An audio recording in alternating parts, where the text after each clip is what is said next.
Ranking mga Pinoy fantaseries, let's go! Okay, disclaimer, ito lang ay aking opinyon. Okay, first up, number 5, Marina.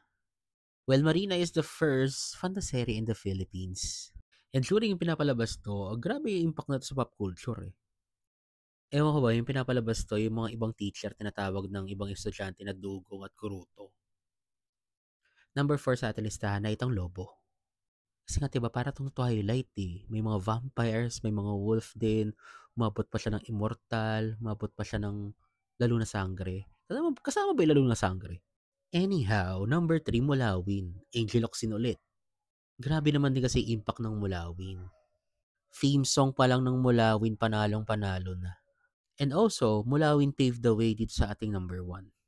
Pero dito muna tayo sa number 2, Darna. Grabe. Ay, hindi itong Darna na to. Charing. Number 2, Darna ni Angel Locsin. Kahit na hindi pa masyado maganda yung mga effects noon, maganda kasi story na itong Darna ni Angel Locsin.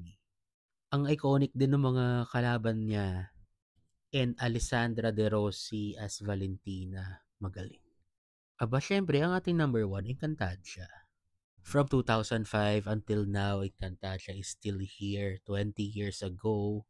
Marami kasing factor tong Encantadia. May mga magic, tapos doon sa mga naglalaro ng RPG, para talaga siyang RPG. Maraming mga fantasy na maganda Pilipinas, pero ito lang yung aking opinion na top 5.